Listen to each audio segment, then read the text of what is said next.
बच्चों कैसे हैं आप सब लोग। मेरा नाम है आशीष और welcome to my channel concept core, जहां पे आपको सिखाया जाता है हर कंसेप्ट पूरे कोर से, पूरी डिटेल से और पूरी क्लैरिटी के साथ।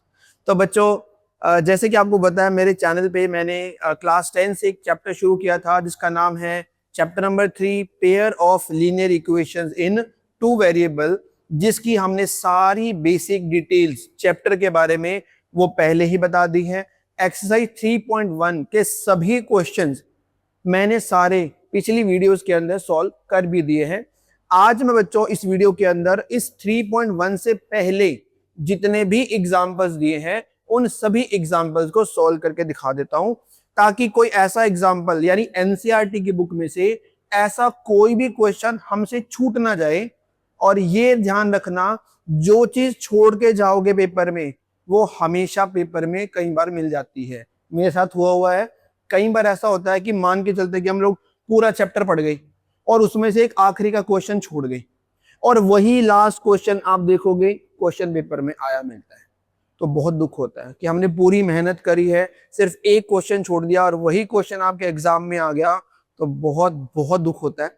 इसलिए मैं चाहूंगा कि आपको ये दुख ना झेलना पड़े, तो इसलिए हर क्वेश्चन एनसीईआरटी का तो कम से कम हर एग्जाम्पल, हर क्वेश्चन, कुछ भी बेसिक इंफॉर्मेशन लिखी है वो सब बहुत ध्यान से पढ़ के जानी है, समझनी भी है।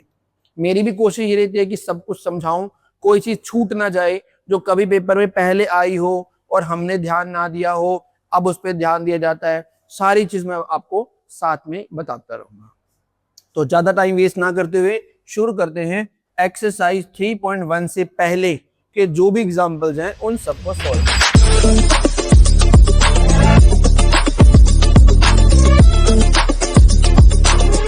एग्जांपल नंबर फर्स्ट पढ़ते हैं क्या लिखा है। एग्जांपल नंबर फर्स्ट में पढ़ें क्या लिखा है। क्या लिखा है जी, पढ़िए फटाफट। लिखा है check graphically whether the pair equation this and this is consistent, यानी दोनों इक्वेशन को मुझे चेक करना है ये कंसिस्टेंट है या नहीं है। ग्राफिकली कंसिस्टेंट है या नहीं है। ग्राफिकली कंसिस्टेंट का मतलब होता है कि ये लाइन का कोई सॉल्यूशन आ रहा है या नहीं आ रहा है। सॉल्यूशन कब आएगा? जब वो एक पॉइंट पर इंटरसेक्ट करेंगे। और वो दूसरा कब आता है? जब वो इनफाइनाइट सॉल्यूशन आते हैं, जब लाइन क्या होती है? कोइंसिडेंट होती है। तो पहला तो मुझे यही चेक करना है कि ये दोनों लाइंस कंसिस्टेंट है या नहीं है।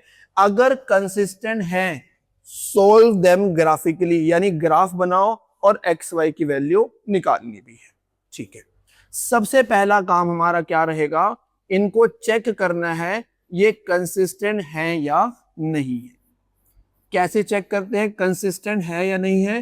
तो मैंने पिछली वीडियो में एक तरीका बताया था, a1 बाय a2 निकाल लो। पहले तो a1 कितना है मेरे पास? 1।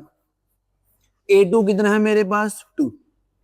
तो a1 बाय a2 कितना आ गया? 1 बाय 2 आ गया। ठीक है, b1 बाय b2 निकाल लेते हैं। b1 कितना है मेरे पास? ये प्लस का 3 है। b2 कितना है मेरे पास? ये माइनस का 3 है। ये तो कटिंग करके कितना आ गया? -1 आ गया। तो मैंने देखा जी a1 बाय a2 और b1 बाय b2 ये तो इक्वल नहीं आए, और अगर ये इक्वल नहीं आते तो इसका मतलब जो लाइंस बनेंगी they intersect at one point. एक पॉइंट पर क्या करेंगी? इंटरसेक्ट करेंगी और उसका एक सॉल्यूशन आएगा। एक सॉल्यूशन मतलब यूनिक सॉल्यूशन आएगा और लाइन क्या मानी जाती है? फिर वो कंसिस्टेंट मानी जाती है। यानी कंसिस्टेंट तो ये है। अब अगर ये कंसिस्टेंट है तो इनका सॉल्यूशन मुझे ग्राफिकली निकालना भी है, यानी मुझे उसका ग्राफ भी बनाना पड़ेगा। चलिए बनाते हैं ग्राफ। कैसे बनाना है फटाफट एक बार इसको उतार लो ताकि मैं ग्राफ के लिए टेबल बना सकूं। इसका स्क्रीनशॉट जरूर ले रहे हैं, पहले मैं ग्राफ के लिए टेबल बनानी जरूरी है। चलिए, सबसे पहले टेबल बनाने के लिए मैंने बताया था एक वेरिएबल को इधर रख लेते हैं, दूसरे को उधर ले जाते हैं। तो ये प्लस का 3y उधर जाकर बना लिया माइनस का 3y। अब जब टेबल बनाओगे तो टेबल के अंदर ये y की वैल्यू रखते रहो, x की वैल्यू आती रहेगी। अब तुमने y की जगह पर अगर 0 पुट करते हो अगर y की जगह पर 0 पुट करते हो तो 3 जीरो का कितना बन जाएगा 0, 6 माइनस 0 बन गया 6, आ गया पहला।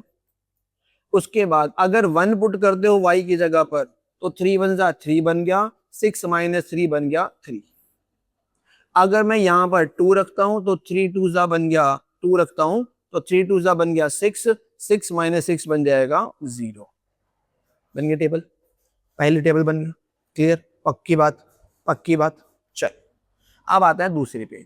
अब यहां से क्या करोगे, 2x को मैंने यही रख दिया, ये 12 यहीं पर है, ये माइनस का 3y उधर जाकर बना लिया प्लस का 3y, और जो ये 2 मल्टीप्लाई में है इधर जाकर क्या कर दोगे डिवाइड कर दोगे।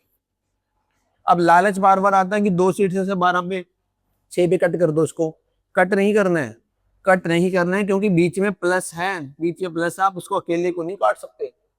आप यहाँ पे क्या करो, y की वैल्यू पुट करते जाओ और ऐसी वैल्यू पुट करना कि सोल्व करने पर ये पूरा पूरा 2 से डिवाइड हो जाए। बस एक नंबर ढूंढ लेना, बस उस एक नंबर में ये डिनोमिनेटर या तो ऐड कर देना या माइनस कर देना, एक तो ढूंढो कम से कम। अब अगर मैं इस y की जगह पर 0 पुट करता हूं, y की जगह पर अगर 0 पुट करते हैं तो ये कितना बन जाएगा 3 0 जा 0, 3 0 जा 0, 12 में 0 ऐड करोगे 12 आ जाएगा और 12 को 2 से डिवाइड करोगे तो 6 आ जाएगा। आ गया पूरा पूरा। अब इस 0 में आप ये डिनोमिनेटर ऐड कर दो यानी 2 ऐड कर दो। अब y की जगह 2 पुट करके देख लो, 3 2 जा कितना बन गया 6, 12 प्लस 6 कितना बन गया 18, 18 को 2 से डिवाइड करोगे तो बन जाएगा 9, बन गया। अब इस 2 में फिर डिनोमिनेटर ऐड कर दो 4 बन गया। अब यहाँ पे 4 पुट करके देखोगे ये भी पक्का पूरा पूरा डिवाइड करेगा। 4 3 जा बन गया 12, 12 प्लस 12 बन गया 24, 24 को 2 से डिवाइड करेंगे तो आ गया 12। आ गया, पक्की बात, बन गई टेबल, बन गई टेबल। अब इस टेबल से हमें क्या बनाना है, ग्राफ बनाना है, तो ग्राफ भी बना देते हैं। सबसे पहला काम 2 लाइन तो ड्रॉ करनी ही है, ये x का पॉजिटिव ये x का नेगेटिव, यहां पर ओरिजिन ये y का पॉजिटिव और ये y का नेगेटिव। यहां पे आप लिख दोगे 1, ये 2, ये 3, 4 5 6 7 8 9 10 11 एंड 12। माइनस में है कोई हमारे पास, x में नेगेटिव नहीं है तो ज्यादा बनाने की जरूरत नहीं है, बस 1 2 बनाना है तो बना दो। y का हमारा मैक्सिमम 2 2 4, बस 4 तक है तो मैं 1 2 3 4 बस एनफ है 4। y का नेगेटिव तो है ही नहीं तो ज्यादा बनाने की जरूरत नहीं है, नहीं भी बनाओगे तो भी चलेगा। तो चलिए शुरू करते हैं। x की वैल्यू जब 6 है तो y की वैल्यू 0 है, x की वैल्यू 6, ये रही x की वैल्यू 6, y की वैल्यू 0, ना ऊपर जाना ना नीचे जाना तो ये तो यही आएगा, x की वैल्यू 6 तो y की वैल्यू 0। दूसरा x की वैल्यू 3 तो y की वैल्यू 1, x की वैल्यू 3, x की वैल्यू 3 तो y की वैल्यू 1, तो ये 1 कहाँ है ऊपर है, 3 और 1। उसके बाद x की वैल्यू 0 तो y की वैल्यू 2, x की वैल्यू 0 तो y की वैल्यू 2, ये 2 तक जाएगा। अब इन तीनों पॉइंट्स को स्केल के साथ आपने मिला देना है, स्केल के साथ तीनों पॉइंट्स को मिला दिया, एक लाइन बन गई। अब आ जाता है दूसरे पे, जब x की वैल्यू 6 है तो y की वैल्यू 0 है, जब x की वैल्यू 6 है तो y की वैल्यू 0 है, तो ये तो यहीं पर आएगा हमारा। दूसरा x की वैल्यू 9 है तो y की वैल्यू 2 है, x की वैल्यू 9 है तो y की वैल्यू 2 है, x की वैल्यू 9 है तो y की वैल्यू 2 है। फिर x की वैल्यू 12 है तो y की वैल्यू 4 है, x की वैल्यू 12 है तो y की वैल्यू +4 है, तो +4 कहां पर आएगा ऊपर आएगा। इन तीनों पॉइंट्स को मिला देते हैं, इन तीनों पॉइंट्स को स्केल के साथ मिला देंगे और जहां पर ये इंटरसेक्ट करेंगे वही हमारा क्या होगा सॉल्यूशन होगा। अब आप देखो ना ये दोनों लाइन कहां इंटरसेक्ट कर रही है, यहां पे कर रही है, तो x की वैल्यू यहां पे कितनी आ रही है 6 आ रही है और y की वैल्यू कितनी आ रही है 0, यही हमारा आंसर है। तो हमने पहले चेक किया कि ये कंसिस्टेंट है या नहीं है, कंसिस्टेंट के बाद हमने दोनों का ग्राफ बनाया, जिस भी पॉइंट पर ये ग्राफ टच करेंगे उस पे x की वैल्यू, उस पे y की वैल्यू नोट कर लेंगे, वही हमारा सॉल्यूशन भी होगा। क्लियर है? क्लियर है? अगर आपने पिछली वीडियो बहुत अच्छे से देखी है तो इसमें कोई ज्यादा दिक्कत आएगी नहीं आपको, ग्राफ ही तो बनाना बस। चल फटाफट स्क्रीनशॉट ले लें इसका, मैं आगे बढ़ता हूं। आगे चलते हैं, नेक्स्ट क्वेश्चन पढ़ते हैं। नेक्स्ट एग्जांपल में क्या लिखा है, पढ़िए क्या लिखा है। Graphically find whether the following pair of equation has no solution, unique solution और इनफाइनाइटली मैनी सॉल्यूशन। पहले मुझे चेक करना है कि इसका कोई भी सॉल्यूशन नहीं है, यूनिक सॉल्यूशन है या इनफाइनाइट सॉल्यूशन है। चलिए चेक करते हैं फिर। पहली इक्वेशन में क्या लिखा है? पहली इक्वेशन में लिखा है जी 5x minus 8y plus 1 is equal to 0। ठीक है, ग्राफ बनाए इसका, इसका ग्राफ बनाना पड़ेगा। ग्राफिकली बोला है, graphically find whether the following pair equation has no solution, unique solution और इनफाइनाइट सॉल्यूशन। ठीक है, तो ग्राफ बनाना पड़ेगा फिर तो मुझे दोनों इक्वेशन का ग्राफ बनाना पड़ेगा। बना लेते हैं। ये 5x को मैंने यही रखा, ये माइनस का 8y उधर जाकर प्लस का 8y, और ये प्लस का 1 उधर जाकर माइनस का 1, और ये 5 जो मल्टीप्लाई में है इधर जाकर हो जाएगा डिवाइड। फटाफट बना लेते हैं। x की वैल्यू, y की वैल्यू। अब यहां पर y की वैल्यू पुट करते जाएंगे, x की वैल्यू आती रहेगी, पर याद रखना वैल्यू ऐसी पुट करना ताकि ये पूरा पूरा 5 से डिवाइड हो जाए। अगर मैं 0 पुट करता हूं, अगर मैं 0 पुट करता हूं तो ये तो 8 0 बन गया 0, 0 माइनस 1 बन गया माइनस 1, वो 5 से डिवाइड नहीं होता। अगर मैं y की जगह 1 पुट करके देखता हूं, 8 1 जा 8, माइनस 1 बन गया 7, 7 तो 5 से डिवाइड नहीं होता। अगर मैं 2 पुट करता हूं, 8 2 जा 16, 16 में से 1 माइनस करूंगा 15, 15 5 से डिवाइड हो जाता है। यानी अगर मैं y की जगह 2 रखता हूं तो ये 15 को 5 से डिवाइड करोगे तो 3 आ जाएगा। कितना आ जाएगा? 3 आ जाएगा।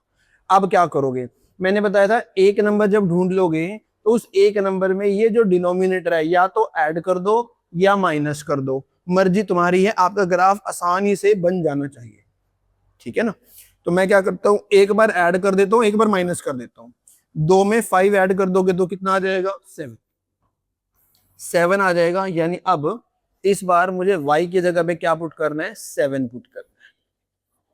8 7 जाओ 56, 56 में से 1 माइनस करोगे 55, 55 को 5 से डिवाइड करोगे तो 11 आ जाएगा। आ गया, पूरा पूरा डिवाइड हो गया। एक बार 2 में ऐड कर दिया, चलो एक बार 2 में से क्या कर देता हूं? माइनस कर देता हूं 5 को। 2 में से 5 माइनस करोगे -3 होता है, तो -3 पे ट्राई करके देख लो। यहां पर आ गया -24 minus 1 divide by 5, -25 divide by 5, ये माइनस का 5 आ गया। यानी अगर मैं -3 रखता हूं तो यहां पे कितना आ रहा है? -5। तो ग्राफ के लिए मेरे पास टेबल बन गई, ग्राफ के लिए मेरे पास टेबल बन गई। एक की तो टेबल बन गई, अब दूसरे की बनाते हैं। अब दूसरी टेबल में तो डिवाइड में कुछ दे रखा है, तो इसको मैं थोड़ा सा पहले सिंपलीफाई कर लेता हूं। इसका एलसीएम ले लेता हूं। एलसीएम कितना आएगा? 5। जिसके नीचे कुछ नहीं होता उसके नीचे क्या होता है? 1 होता है। 1 की टेबल में 5 कितने पे आता है? 5 पे, तो 5 3 सा बन गया 15x। 5 की टेबल में 5 कितने पे आता है? 1 पे, तो ये बन गया 24y। 5 के टेबल में 5 कितने पे आता है? 1 पे, तो 3 1 जा बन गया 3। ये जो 5 एलसीएम है इधर जाकर हो जाएगा मल्टीप्लाई, और मल्टीप्लाई होकर 5 0 जा बन जाएगा 0, बन गया। अब इस इक्वेशन को थोड़ा मैं छोटा भी कर सकता हूं। छोटा कैसे कर सकता हूं? क्या मैं सारे में इसे 3 कॉमन पकड़ सकता हूं? क्या 3 कॉमन लेंगे तो ये बन गया 5x, ये बन गया 8y, और 3 कॉमन लेंगे तो बच गया 1 इक्वल टू 0। ये जो 3 इधर मल्टीप्लाई में कॉमन लिया है उधर जाकर हो जाएगा डिवाइड, और 0 के डिवाइड में 3 कितना आ जाएगा? वो भी 0 आ जाएगा। तो मैं देख रहा हूं ये इक्वेशन और ये इक्वेशन तो बिल्कुल सेम टू सेम बन रही। अगर ये इक्वेशन सेम टू सेम बनेगी, इसका मतलब हमारी टेबल भी सेम टू सेम ही बनेगी। हमारी टेबल भी जो बनेगी वो सेम टू सेम ही तो बनेगी, 2 3 7 11 -3 -5। और अगर टेबल सेम बनेगी तो ग्राफ भी तो सेम बनेगा, और अगर ग्राफ सेम बनेगा तो लाइन क्या बोलूंगा मैं, जो दोनों लाइंस होंगी, लाइंस आर कोइंसिडेंट। और अगर लाइन कोइंसिडेंट होती है तो इसका मतलब there are infinite many solution. तो कितने सॉल्यूशन होंगे, इनफाइनाइट। अगर बोल दे सर अच्छा एक दो निकाल के तो बता दो कौन कौन से हैं, इनफाइनाइट तो है, कोई एक आधा तो बता दो, तो भाई एक आधा तुम यही तो लिख देना, x इज इक्वल टू 3 तो y इज इक्वल टू 2, ये हो सकता है। x is equal to 11 y is equal to 7, ये भी हो सकता है। x is equal to -5 y is equal to -3, ये भी तो सॉल्यूशन ही हो सकते हैं। तो ये जो नंबर बनेंगे यही तो सॉल्यूशन बन सकते हैं। ऐसे में चाहूं तो हजारों निकाल सकता। इसका मतलब आपने इन दोनों इक्वेशन की जब टेबल बनाई तो नोट किया भाई टेबल तो सेम से बनी। जब इक्वेशन सेम है तो टेबल भी तो सेम ही बनेगी, और टेबल सेम बनेगी तो ग्राफ भी तो सेम ही बनेगा। अगर ग्राफ सेम बनेगा तो लाइंस क्या बनेंगी, कोइंसिडेंट बनेगी, और कोइंसिडेंट होती हैं तो कितने सॉल्यूशन होते हैं, इनफाइनाइट सॉल्यूशंस होते हैं। क्लियर बात, समझ में आ रहा है, पक्का। चलूं आगे, बढ़ूं आगे, चल नेक्स्ट एग्जांपल की तरफ बढ़ते हैं। थोड़ी वर्ड प्रॉब्लम है, क्या लिखा है वर्ड प्रॉब्लम में, बड़ी इंटरेस्टिंग सी वर्ड प्रॉब्लम है, पढ़ते हैं जी क्या लिखा हुआ है। Champa went to a sale to purchase some pants and skirts. देखो दो चीजों की बात हो रही है, एक पैंट और एक स्कर्ट्स खरीदने गई। When her friends asked her, उनके दोस्तों ने पूछा कि how many of each she had bought, कि भाई कितने कितने खरीदे, पैंट कितने खरीदे, स्कर्ट्स कितने खरीदी। तो वो सियाणी निकली, उसने डायरेक्ट आंसर नहीं दिया, तुम्हारे लिए क्वेश्चन बनवा दिया।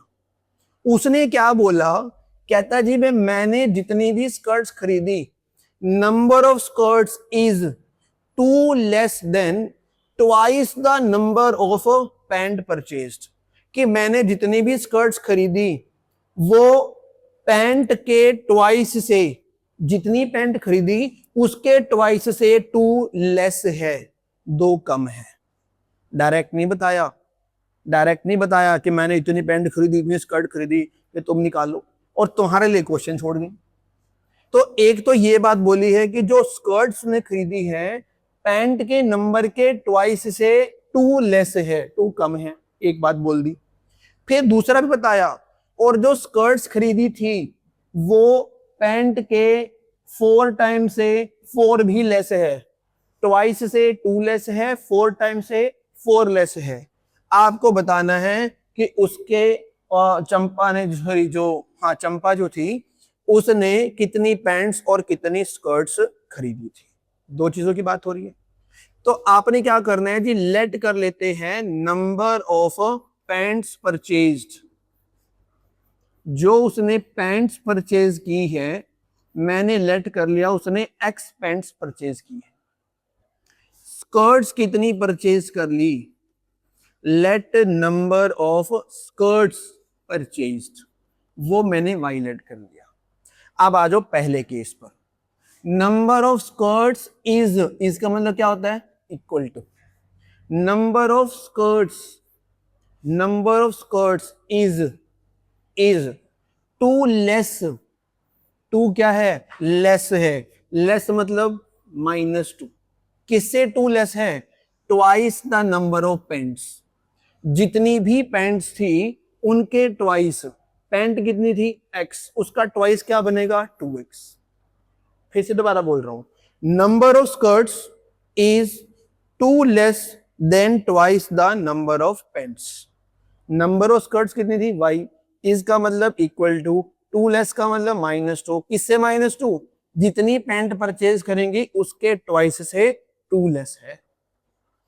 आई बात समझ, आगे बात समझ, ठीक है।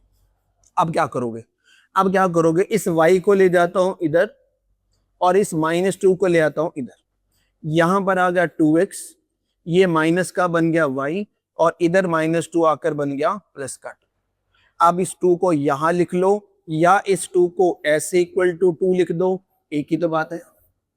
ये मेरी पहली लाइन से पहली इक्वेशन बन गई। क्लियर? ठीक। आगे क्या लिखा है? नंबर ऑफ स्कर्ट्स इज, अब फिर दोबारा बोल रहे हैं, जो ये नंबर ऑफ स्कर्ट्स हैं, इज का मतलब इक्वल टू 4 लेस, किससे 4 less? 4 time the number of pants. Number of pant कितनी थी? x, उसका 4 टाइम। पैंट कितनी थी? x थी, उसका 4 टाइम से 4 लेस थी। Number of skirts is 4 less than 4 time the number of pants. यहां से दूसरी क्वेश्चन बन जाएगी। 4x को रख लेता हूं यहीं पर, ये प्लस का y इधर जाकर बना लेता हूं माइनस का y, और ये माइनस का 4 इधर जाकर बना लेता हूं प्लस का 4। तो मेरे पास इक्वेशन आ गई 4x minus 4 is equal to 4x minus y is equal to 4। ये मेरी इक्वेशन फर्स्ट आ गई, ये मेरी इक्वेशन नंबर सेकंड आ गई। अब यहां से आपको x y की वैल्यू निकालनी है। अब इन्होंने कहीं लिखा तो नहीं है कि ग्राफिकल मेथड से करो, लिखा तो नहीं है। तो अगर नहीं लिखा तो भाई तुम्हारी मर्जी है, जिस मर्जी मेथड से निकालो। तो मैंने अभी पिछली वीडियो में एक मेथड बताया था, सब्स्टिट्यूशन मेथड।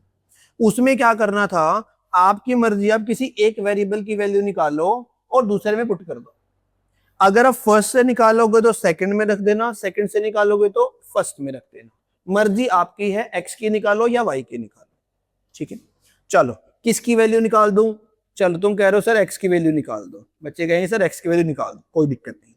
ये 2 है, ये y इधर जाकर बन गया प्लस का y। x की वैल्यू निकाल ली 2 प्लस y, और जो ये मल्टीप्लाई में 2 है ये आ गया डिवाइड में। मैंने फर्स्ट से x की वैल्यू निकाली, तो मैं कहां पुट करने वाला हूं इसको? सेकंड में पुट करूंगा।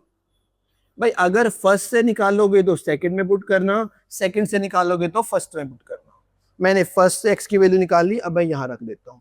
इस x की जगह पर वैल्यू रखनी है, 4 लिखा, इस x की जगह पर ये सारा लिखना पड़ेगा 2 प्लस वाई डिवाइड में 2 minus Y is equal to 4। ये 2 से ये बाहर वाला 4 तो कट कर ही सकता हूं, 2 पे कट गया। अब इस 2 की मल्टीप्लाई में इससे भी करनी है, इससे भी करनी है। 2 2 बन गया 4, 2 को y से करेंगे 2y, ये माइनस का y ऐसे का ऐसे ही equal to 4। 2y minus y, ये तो बन गया y, और ये प्लस का 4 इधर जाकर बन जाएगा माइनस का 4। तो y तो कितना आ गया? 0 आ गया। y कितना आ गया? 0 आ गया। अब आपने y की वैल्यू निकाल ली, 0 आ गई। या तो इसको इक्वेशन नंबर फर्स्ट में रख दो, या इसको इक्वेशन नंबर 2 में रख दो, या चाहे तो आप सीधा डायरेक्ट इस वाली इक्वेशन में भी रख सकते हो, सीधा x निकल आएगा। इसका नाम रख देता हूं मैं इक्वेशन नंबर 3, कोई दिक्कत नहीं है। आप 1 में भी रख सकते हो, 2 में भी रख सकते हो, आंसर तब भी आ जाएगा। आप डायरेक्ट इसमें पुट करोगे तो सीधा आंसर आ जाएगा x। तो यानी y की जो वैल्यू 0 है उसको मैं रख देता हूं इन इक्वेशन नंबर 3। इसका नाम रख लिया मैंने equation number 3। x is equal टू 2 प्लस वाई, वाई की जगह लिखा 0 डिवाइड में 2, तो x आ गया 2 डिवाइड बाई 2 यानी 1। x कितना आ गया? x क्या था मेरा? Pant purchase.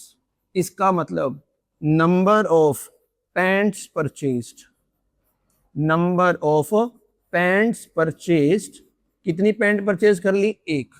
और स्कर्ट कितनी परचेज करी है?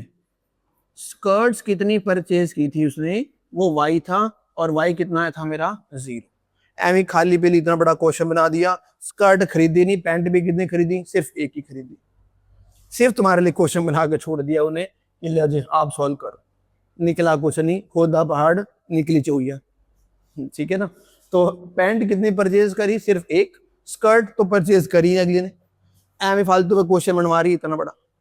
चलिए खैर, क्वेश्चन था, सॉल्व करना था, एक्स वाई की वैल्यू निकालनी थी। पैंट आ गई 1 और स्कर्ट कितनी आ गई? 0। ठीक है, ठीक बात, पक्की बात। तो जो नई बुक है 3.1 पूरी एक्सरसाइज हमारी सॉल्व हो चुकी है।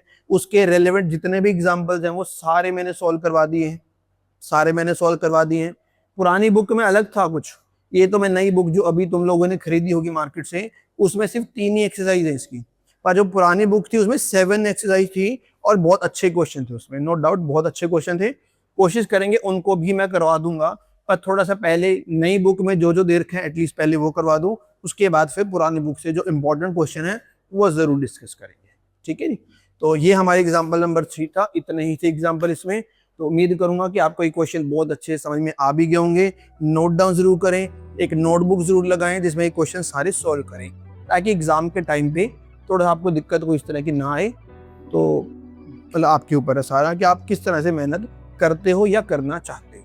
ठीक है, तो ठीक है जी। तो मिलते हैं अपनी नेक्स्ट वीडियो के अंदर, तब हम करेंगे एक्सरसाइज 3.2 और अलग मेथड करेंगे जिसका नाम है सब्स्टिट्यूशन मेथड। उससे रेलेवेंट क्वेश्चन है, उस पर डिस्कस करेंगे। ठीक है जी। तो तब तक के लिए मिलते हैं अगली वीडियो के अंदर। Bye bye.